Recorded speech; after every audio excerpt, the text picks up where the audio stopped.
Start this. Hit you. Record. Boom. There we go.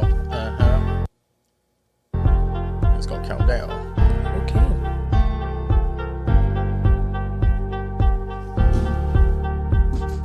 Studio audience, podcast people, we are preparing our live stream, so we got a little countdown going, but we are starting the Paid in Full podcast. Yeah. Hello, Mia. How are you? I am wonderful. Good job. Hi. Hey. TV. Television. And for the people who are watching the live stream, we're playing our music on the podcast part. So we're going to be doing some double duty. So I'm going to jack up a whole bunch. I already see You it. have to think positively. It's going to be fine. 33 Greetings. Sorry. Already see. Greetings. Thank you for joining us. We are the Paydens. You are now watching and listening to the Paid in Full podcast. We are your hosts, Mia and Johnny. otherwise known as JP. Okay. Yes. Pretty handsome. Look at him. Look. If you are first time viewers and or listeners, we are a millennial couple married with children who discuss relationships through the lens of film and television. So, yay, welcome. Thanks for coming. Disclaimer and forewarning Yes. for the live stream.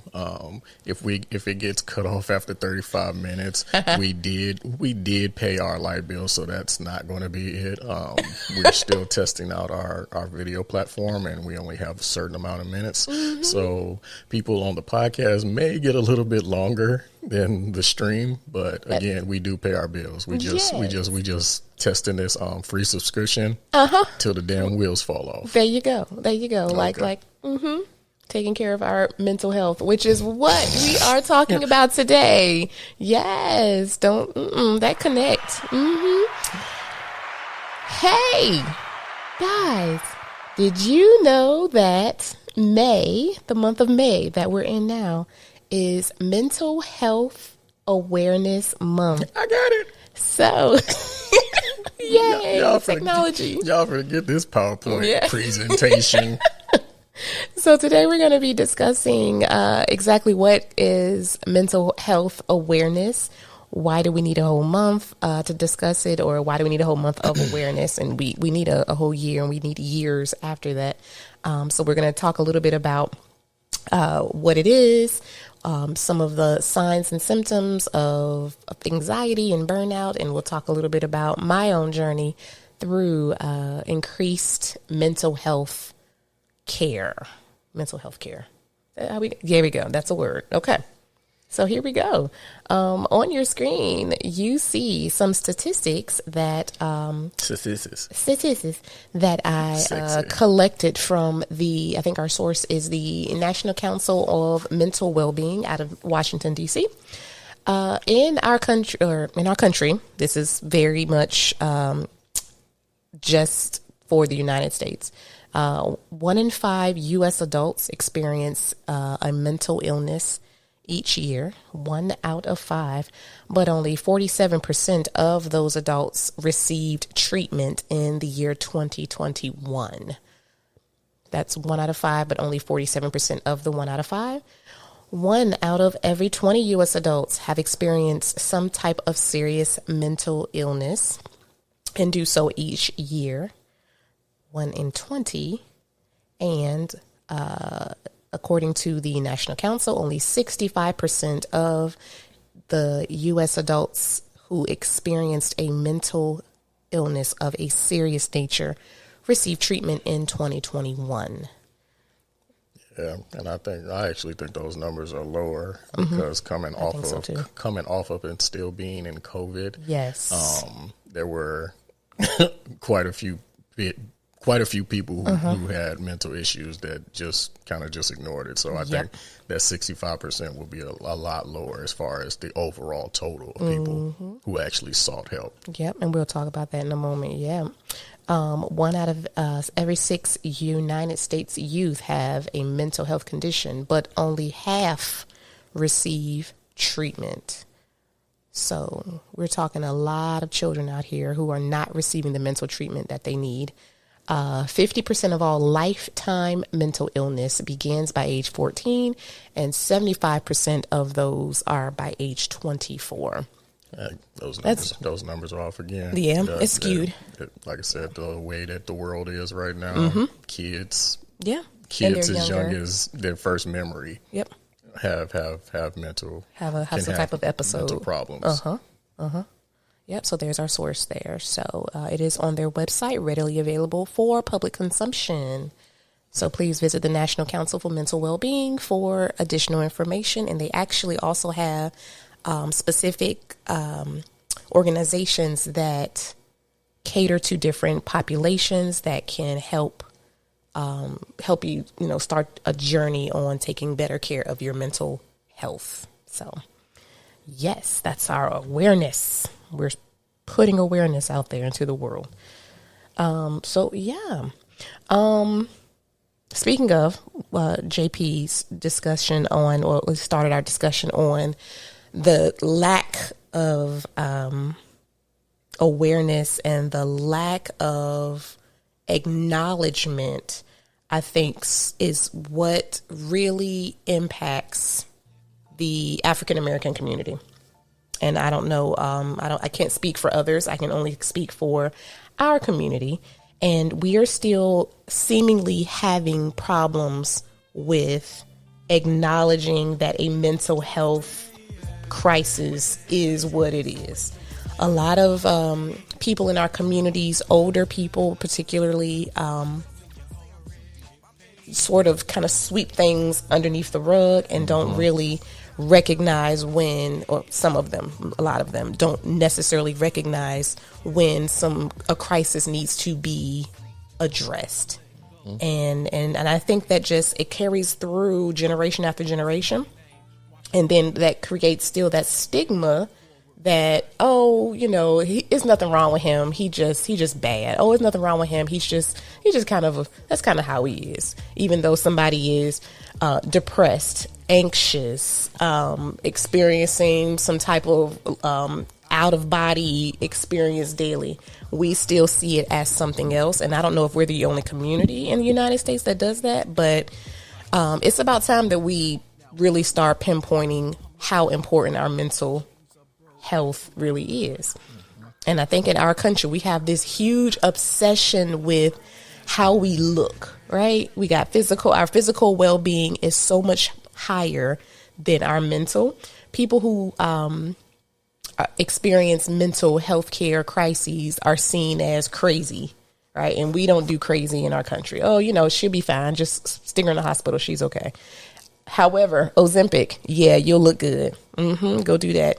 And all the medicines that we have in the world that make you slim and trim and cute and make you look good. But in the inside, we're dying. We're stressed out. We have anxiety because we do not acknowledge or fully acknowledge how important taking care of our mental well-being is.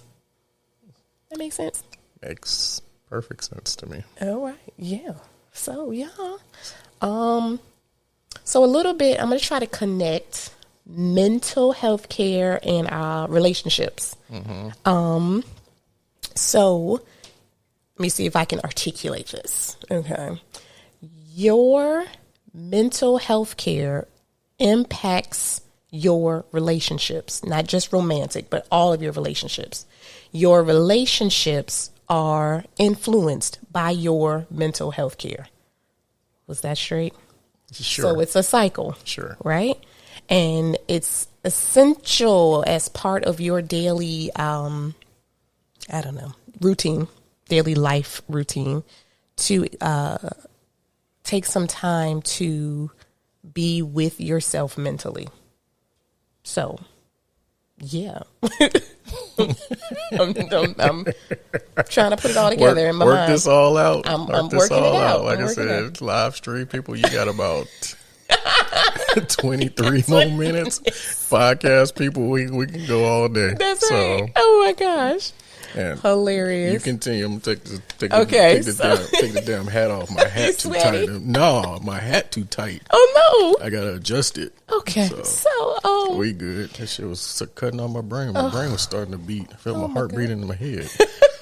So what was the last episode? 43? I don't know. Okay, so if you did not, if you have not tuned into our last episode, we did we looked at toxic black relationships in movies and television.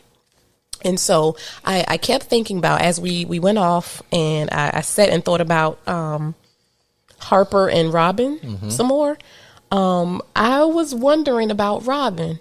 Like, I was wondering about her in terms of her mental capacity, her mental health care, and what exactly they may have been saying in the movie about how she is, I don't want to say mentally, but how she comes across. Get deeper, because like I said, that's just maybe one of her character icks, but she may have been ADHD. That's number one. Just the way that she jumped around career to career, and was kind of flighty in her decision making. Oh, big time. And then of course we saw like that. We saw how that impacted her. Like that no more. I saw that right there. We saw how that impacted her relationship and her marriage and her motherhood and their demise, their divorce. So that's a really good example of how some type of mental condition can erode down in your relationship, because she was really, really that, and being the outsider in the friend group, because Harper did have some, let's just say it, some bougie ass, uppity ass friends. Some rich friends. They have some money, and you are you're kind of like just this regular person. So that kind of there's pressure within that of imposter syndrome. Are you good enough? And then you try to cater to what they for their approval. So I think they said that they addressed that in the first movie too. She was like, I know he has these friends. I don't know if I can really be who he wants me to be. So yeah, they did. There you go. I think we have guests coming down the stairs for the second episode in a row. They're not gonna let us be great. They are really trying to get their daddy to spend some money on a real studio. Yeah. So yes, but that's one of many examples I think we have. If we take a look really deeply at some of our couples in television, we'll see that how sometimes those mental health care things can negatively impact. It's always negative. We don't see him in the movie Harper. We didn't see him saying that she has an issue. He was just always like, this is just who she is. Y'all know, Robin is this person. So, so yeah. Same thing we talked about, let's see, we had Gina and Martin. I was thinking of someone else too. I know I'm doing the poetry snaps. Still ain't chopped the mic yet, because the mic is up high today. We good. So I'm learning yes. experience. That thought is gone. Keep going. So that thought.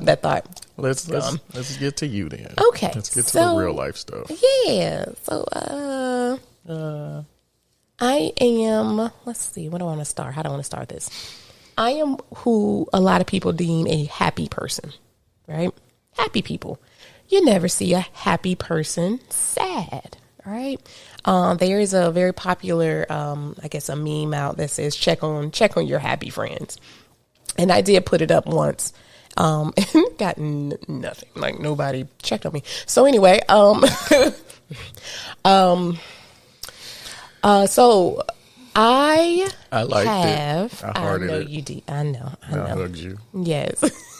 So I have. I've been going through my own mental health care journey that I want to kind of share with our audience and sort of get JP's feedback on the process. And because I'm sort of, I wouldn't say I'm in the back of mine, but I'm past a lot of the emotions that I had going into taking better care mentally of myself, taking care of myself mentally. So let's see, where's our story? My story begins in 2022. Around October of 2022, I started, I think my number one way of coping with stress was emotional eating. And I did that increasingly, and I'm still an emotional eater, which I'm working through. The second thing that I started noticing within myself, because I had to really sit down and be like, what signs that I have, was increased irritability, not only to just people who I worked with, people I saw every day, but to my husband and my children. I became really bitchy and snippy, and it would come and go, and I couldn't control feeling snippy. And so that increased irritability, that emotional eating, I had a feeling of overwhelm, like everything was overwhelming me, but it wasn't anything that I could name. It wasn't like, hey, JP is overwhelming me. Being a mother was overwhelming me. It was just everything overwhelmed me. And then sleep. I started losing sleep. I have anxiety. But my irrational anxiety started kicking up real hard. And JP doesn't know the extent of my what's irrational anxiety versus regular anxiety. Yes. So regular anxiety is sort of a feeling of overall nervousness, uneasiness, not necessarily something bad's going to happen, but things are not good. Something is off. And it's not really easy to sort of kind of put it into one solid definition. But for most people, I think it's just something's quite wrong. Something's not good, if that makes sense.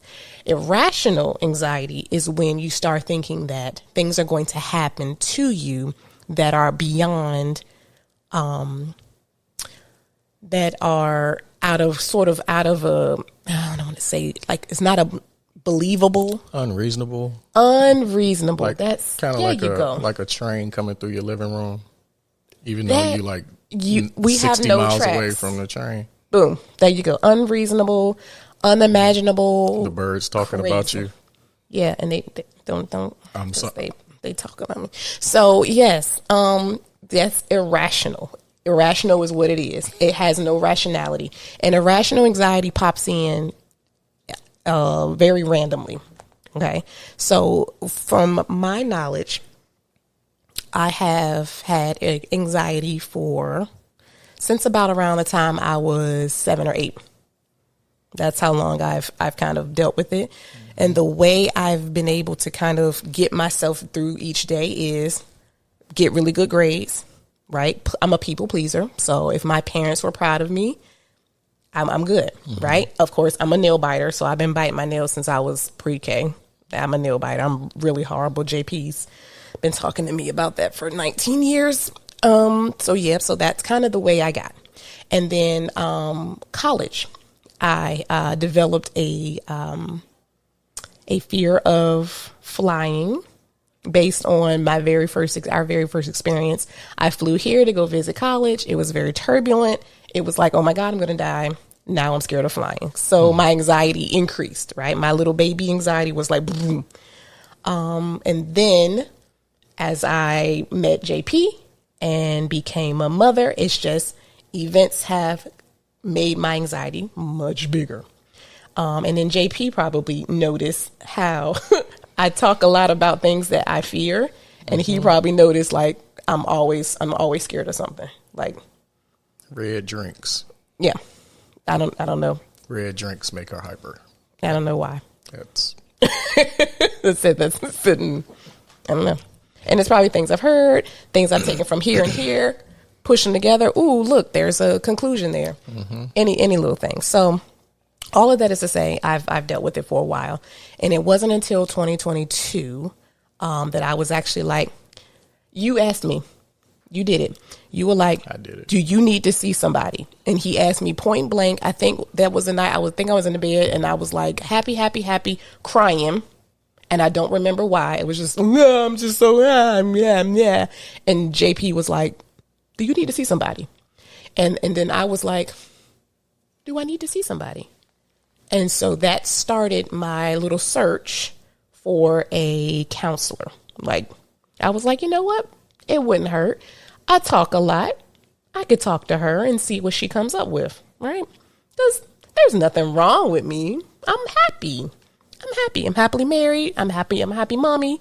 There's nothing wrong with me. Just every now and then I eat a whole lot of food for no reason. And, you know, I go snippy on JP or I go shut down. Mm-hmm. And he's like, what's wrong with you? And I don't have an answer. I don't know. Maybe it's PMS. I don't know. So yeah. What made you ask me that at that time?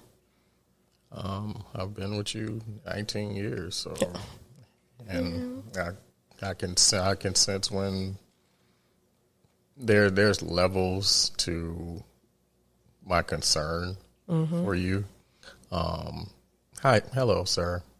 But yeah, there are like levels that I have as far as my concern for like your mental well-being. Like some things I can just kind of just brush off because I know it may be like that time of the month or something, or it may be something stressing from work that doesn't necessarily have anything to do with what's going on in the household.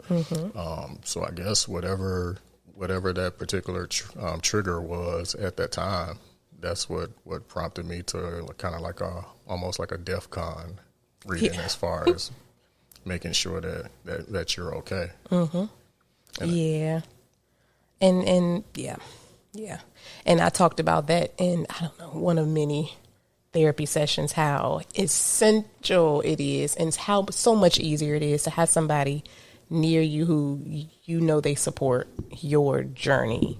I think I became involved in an anxiety group, and the young ladies there were very, they were wonderful and excited for me that I had JP to look out for me, because one of the things that we experience in the world of anxiety is mountains. So every now and then there's a mountain in front of you and you don't know where the mountain came from. It's just, there's a mountain and you are barreling towards it at, 600 miles per hour. And they say if there's a person there who slows down your train and says, hey, whoa, come on down, you don't go crash into the mountain, right? Otherwise, we go full smash into it. Everything goes crazy. Now you're really having a mental health crisis. So I have not had a mental break. That's what people call them, because I have my husband to be like, hey, we need y'all. We need you. Okay. Like your kids need you. You need to get together. So I had therapy. I went through my therapy sessions. The very first one, it was sort of one of those get to know you. It was awkward. Like you go through the motions. It's awkward as all get out to just talk to somebody on the computer who I didn't know, but she was very, she was like instantly very understanding and really just asked me about random things. She was like, hey, tell me about college, right? Tell me about your roommate in college. How do you feel about having gone to an all women's college? She just answered. She made questions based on what I said. I found myself the very first session, I was crying and I don't even remember why. It was something dealing with college and friends and how all of my friends kind of moved away and I was, still here and I didn't understand why I wasn't friends with them anymore. I just got ghosted and it was like I was barreling, crying. And she was like, okay, like it's all right. Cry. It's fine. So like the long story short, when I started going through my therapy, I was able to have somebody see things for me that I could not see for myself. So things that JP had been saying for years, having somebody else outside of my marriage say the same thing my husband's been saying was like an eye opener. Because she was like, hey, taking care of your babies and taking care of your husband and your house has to include taking care of yourself. Like, there's no reason why you shouldn't be taking care of you because you want to take care of them. You can't take care of them if you're not taking care of you. And I was like, you know what? JP's been saying that. Yeah, but it sounds true when you say it, right? Not to say that JP, I didn't believe him, but I know, but it sounds different when it's like, oh, that's what he been saying. Yeah. And it helped that she was a woman of color. We're around the same age. She's a mom. Like, my therapist, we had a lot in common. So I was able to really open up and talk to her in like a friend kind of way. Mm-hmm. And she able to ask me questions, and she never said anything. She never diagnosed me, because we talked about OCD and how I have some compulsive issues. We talked a lot about my anxiety, work-life balance, but she never said, you have work-life balance issues. You have generalized anxiety. She just asked questions. So she was like, how do you feel about this? And how do you want to do that? And we were able to come up with those conclusions and set some coping things so that I can better take care of myself mentally. Very cool. So, yeah. So that's my little story, all the little things. Is my child still behind us? No, he's gone. Okay. He's gone. So yeah, I am a proponent of therapy if it works for you. I know a lot of Black people essentially are now. Some people are still like, about therapy. Some people are like, hey, I have a therapist. They are great. I know that if I need to go back, I can go back and pursue and talk and get back into it. Right now, I do my coping every day. Excuse me. My little strategies. I'm a visual person. So I have my visuals up at work. You don't get to see them because you're not at work, but I have my signs that I am going into an anxious moment. So I try to be like, okay, that's that. So don't do that. Mm-hmm. Get out of there. You are procrastinating because you're stressed. When you're stressed, you get anxious. Don't do that. Don't procrastinate. Go. So I have certain things that I've been taught to be sure that, again, I'm taking care of my mental health. Right. And you said something powerful. COVID. A lot of us, you want to put it out there, everybody on earth, we've had some type of traumatic response to COVID. That affected everybody. Everybody on the globe. And people don't even know that what they're experiencing is a mental crisis. Like, we all survived. Right? Because so many people, millions of people died. We survived it. And it's like, whoa, wait, what just happened? Yeah, millions of people died. You could not mourn properly. There was in some cases, you didn't even get a chance to properly bury your loved ones. Yeah. And that's hard.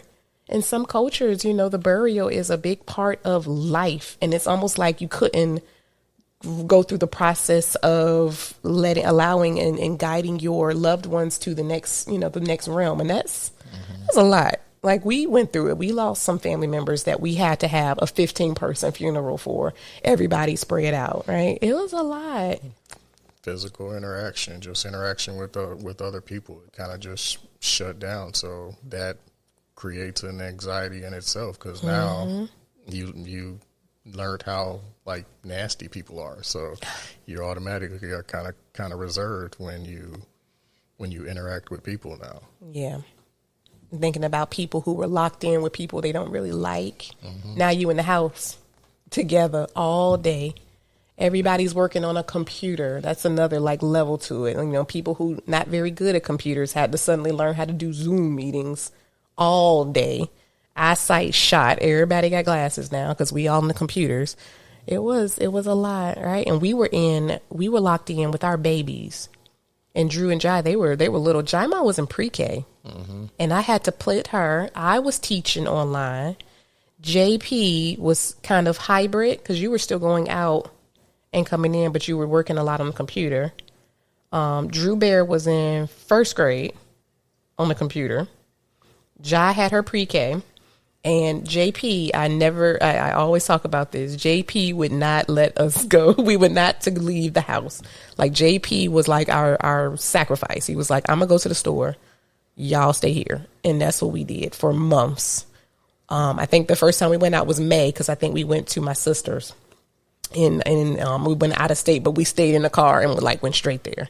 But me as a wife, I was like, my husband is going out every day, exposing himself to COVID because it's outside in the air. I don't know if he's going to come back and bring it to the house. And even with us, we were wiping down, I was wiping groceries down and changing his clothes in the garage and stuff. Even with that, it was just another layer. It was so many layers. And even now, we wouldn't even know, even in 2024, how much that impacted us. Right. As a globe, we don't know because a lot of people, we bounce back in like it never happened. And that is disturbing. We just kept going. No one said, hey, everybody think about your health care. Let's look at some things. Let's work out some stuff. No, we just acted like, 2022 rolled over, 23 rolled over, 24. So that's another thing to think of and how important that is. So long story short, ways to acknowledge and take care of your mental health. First one, we hear this a lot, but it's different for people. It's different for different people. First thing we need to do is do what's called self-care, right? But self-care now is like such a buzzword that we don't even know what it is. So for me, and I want to hear about you, babe. My self-care right now has begun to be quiet. Because I'm an educator. It's loud, loud, loud. I come home, I'm mommy. It's loud, loud, loud. When I experience quiet, where I can actually hear myself think and hear myself read, it's part of my self-care that I have to have every day. Sometimes it's just driving home with no music on and just listening to the cars and other people's cars around me. That's part of my self-care every day. What do you do for yourself? Because yours is the opposite. I learned no. Ooh. Boundaries. Because I've just kind of been always looking to appease, accommodate others. Yeah. And sometimes that came at the risk of what I had going on, and it affected me. So just saying no. Yeah. Has been my biggest thing, and just having a better respect for my time. And that's also important too, because you work from home. So that boundary setting between being at work and being able to cut off and tell people I'm not picking up the phone after a certain time. That's still a thing for me. It's still learning that, respecting that time. And then I think another one is just saying it, right? Like pinpointing what it is. For me, anxiety comes for humans, right? Our body, inside of our brain, we have this little tiny, it's like a little bulb, like a little button. It's called our amygdala. There's actually two of them. That little tiny amygdala impacts your entire being. Anxiety, you can feel through your body. It's a physical thing. So it creates anxiety and it triggers your brain to say, hey, fight or flight, right? So your amygdala, it sets off sensors that says, hey, you about to fight. And you like, oh, for real? What we about to do? We about to fight? We about to fight? And every few minutes, your brain says, hey, you about to fight? Hey, you about to fight? And you're just like standing up on all fours like a cat, waiting to fight. And so that's what that does. So acknowledging that and learning about your body and saying, hey, this is what this thing is doing. I gotta breathe so that my body can calm down. No, I'm looking at that. So I gotta breathe so that I'll know, I've gotta calm down. That's part of self-care as well. So I got you. yeah. All right, so this is where we're going to shut it down for our video streamers. We're going to continue on our normal podcast, but again, we're gonna have to work out something in the budget, but we should be good going forward where we can record unlimited going forward. But like I said, this has been a good trial run for us. So I hope that you guys really enjoyed this. Mm-hmm. Peace. Hi, my podcast people.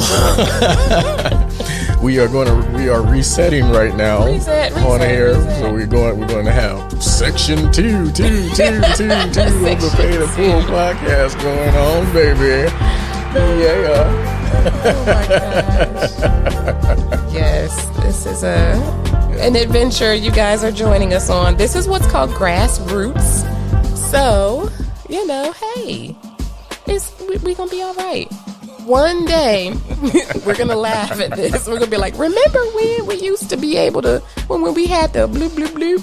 Yeah. There you go. So now this is like Paid in Full After Dark. Now we can do the cussing. I know, right? Can cuss and say bullshit. Oh okay, I'm sorry. We've been talking about ways that we can better take care of ourselves. So, yeah, I like that you said saying no.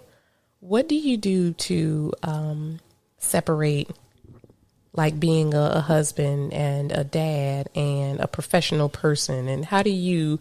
Because it seems as if you're much easier at compartmentalizing your different parts of life. Mine's kind of feel like they all smash together all the time. So, how do you keep your husband part here and your dad part there and your professional part over here?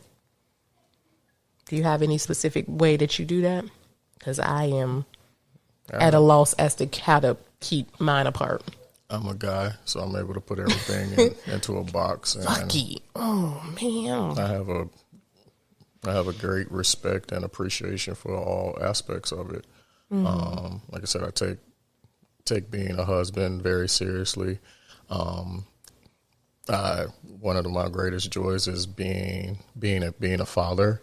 And then I actually have a boy and a girl, so that gives me more compartments. I can do different things with Drew than I can with Jai, and vice versa. Yeah.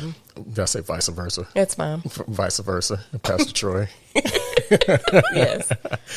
And then I'm getting to a point where I'm able to get.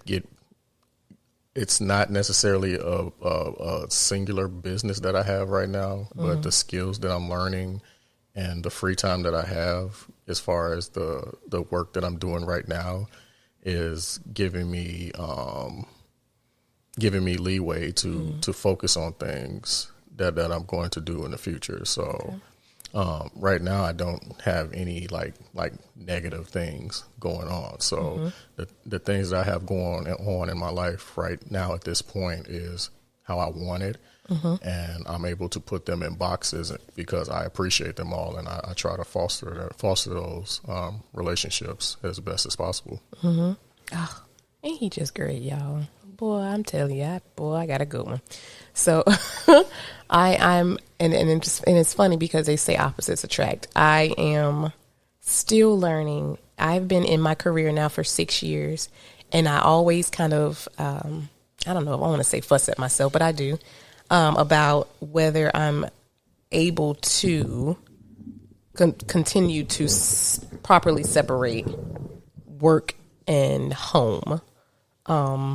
So it's still, I think it's just, I guess it's one of my burdens to bear. It's kind of what they say, it's your cross to kind of pull, that it's difficult as an educator, and you're married to an educator, to completely turn off work. Oh yeah. At home. Oh yeah, that's a thing. It's a thing. And it's because of my particular style of planning. I lesson plan, or I have ideas all the time. I have a very active imagination. I see things and it's instant inspiration for something. And now ChatGPT does not help, because if you did not know, educators of the world, you can pretty much ask ChatGPT to create a lesson based on a concept that you're teaching, and it will pop it out. So all day I'm like, my students are going to be working on this, so let me see what ChatGPT comes up. And then you just in a rabbit hole. So that's, something I'm working on. Completely. And that's going to be continuing to be part of my self-care. Here's something else that I want to kind of put out there that I want to applaud my husband for. This most recent, I guess it's been a couple weeks now. A couple weeks ago, I told JP that I am feeling anxious, right? And it's not just like every day, my daily generalized anxiety. Is because I know the difference between them. I feel like my burnout was creeping up. And so I literally was like, babe, I am going through something and I'm getting ready to go through something. I need a break. I told him I need a break, like, period. And I think because we are close and we know what each one is thinking almost before the other, I think he understood that me taking a break meant from just basically from life a little bit without going too far away. Right.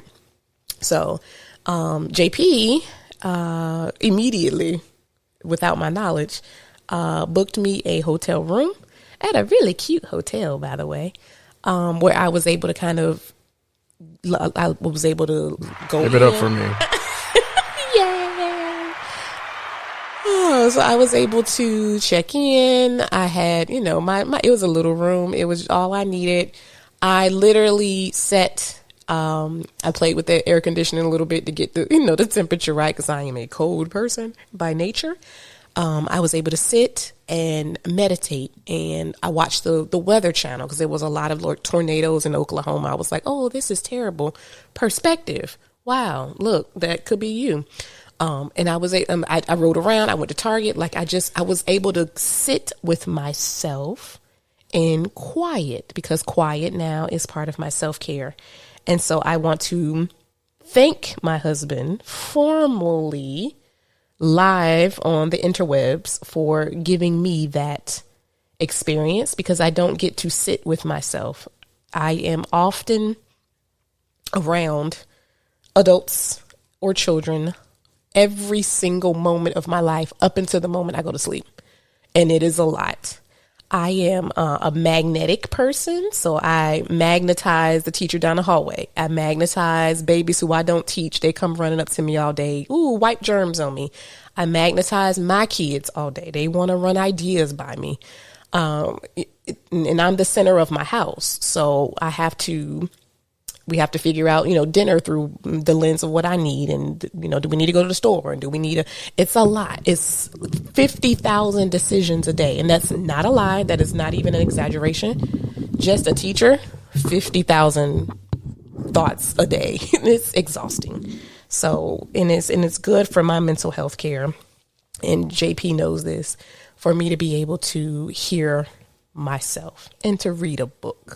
Right. Mm-hmm. So I am thankful for him for doing that for me.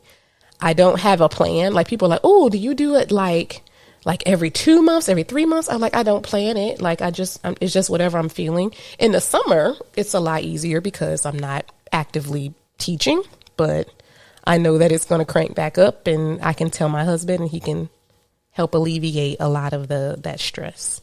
Yeah. So that's really nice. So there's an idea. And when I put it out, like, on the internet, people are like, oh, that is a really good idea. It works for me. And it might not work for everybody. Like, I don't know if I can go to, Florida by myself and not be bored or be sad that my family is back in Georgia. I don't know how far away I can get without adding.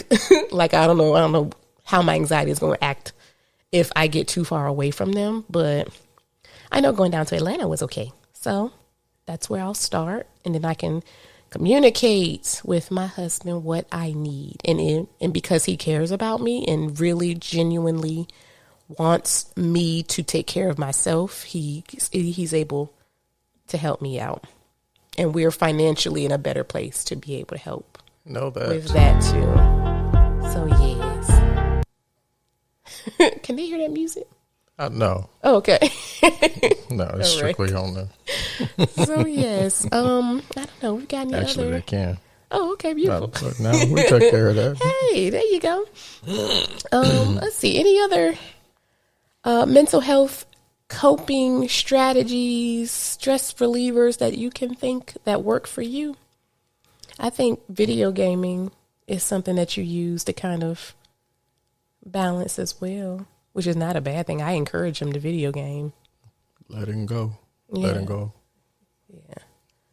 Relationships, because like I said, I've gotten a lot more clarity after I took a step back on some just like relationships and stuff. Because it was almost like a panic on my side to try to make sure that everybody was cool, and what would happen if I couldn't be Superman and take care of and give and all that stuff. And I just had to just let go of the reins and say no, take a step back and see what happens. And everything is still going perfectly fine.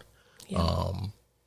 And it's been a tremendous help to my mental, just cutting some of just the bullshit out of the way.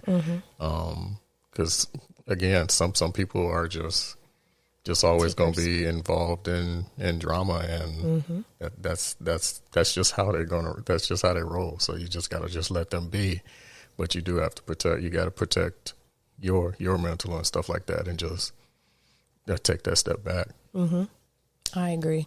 That reminds me of something that my my therapist told us, and we had several sessions about it. She said there's a couple of different people and what they can do. There's people who will not do what you want them to do, and there's people who cannot do what you want them to do. And that the people who will not, you will not be able to ever have them act the way you want them to act. If they're not there for you, they will not be there for you. That is just their willpower. There's their decision making. That is what it is. The people who cannot, there's some type of mental barrier, physical barrier, something that is keeping them from being who you want them to be. So I had to learn that one, like, okay, maybe this is a will not or cannot situation that I cannot control. Because that circle of control is real, y'all. And unfortunately, every day people get on the internet to try to control others, and that brings you more stress and more anxiety and more mental distress. So that's something to keep in mind as well. But I like what you said, babe. That's Word. I like. Word. So there you go. Mental health care, please. First thing, hey, say that we are all traumatized, right? If you are a person of color in this country, you are traumatized. If you are a woman, you are traumatized. If you are a survivor of COVID, you are traumatized, and it's okay. There's a lot of us out here, and we're just trying to make it. So I think acknowledgement first is what you need to do, because a lot of us don't have a lot of self-awareness, but honey, JP and Mia do, and we know, hey, we need each other to be healthy. Well, and I secretly taught you something. Look at you. You don't even know it. What I do, babe? You're doing the principles of AIM. I am. You did. You just said the first one, acknowledge. Acknowledge. Oh, yay. Well, acknowledge. Yes, it's important. Acknowledge, improve, maintain. There you go. I was going to go there. I was like, yeah, seek out some support. Look, it's okay to not have support from the people closest to you. It's fine. We make families every day. We have villages that help us raise our children. You can seek support elsewhere. There are great, groups online that you can go to talk to. And if they're genuine and there to help you, honey, get on that computer and be like, y'all, I need some help. Just help me, baby, because I am having a rough time in life. And then seek out some mental health care. Now, I know the expense of it. Please believe most insurance companies do not pay for your mental health care, and they should, but they do not. And I have state insurance and couldn't get, let me not go there.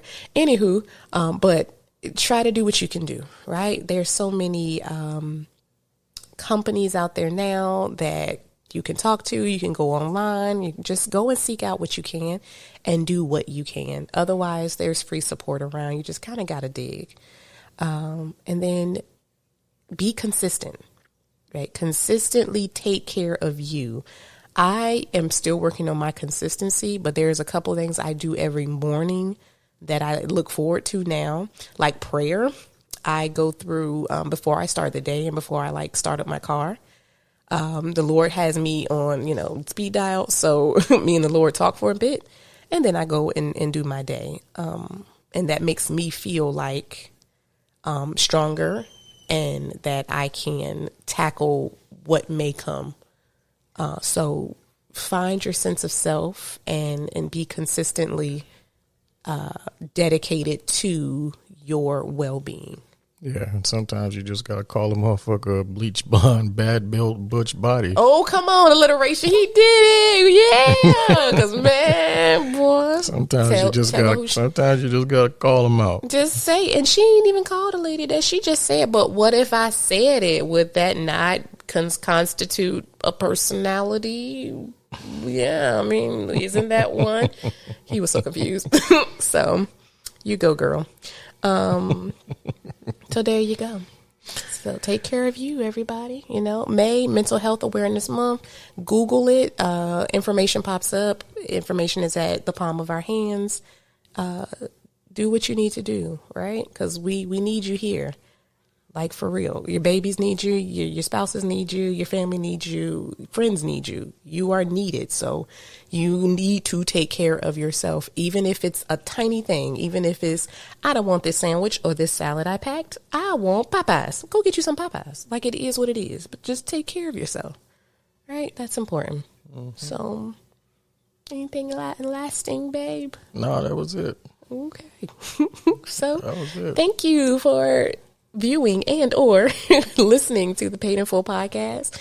We will be back with another episode. We are available on all social media platforms, Paid in Full Pod. So go visit. We put up pictures and random stories about our family, especially on the Facebook. So go and visit us. Peace out. Like a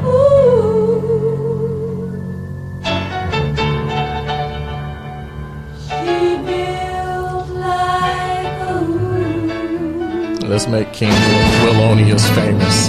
He's killing these parodies. He won't get taken off this platform. because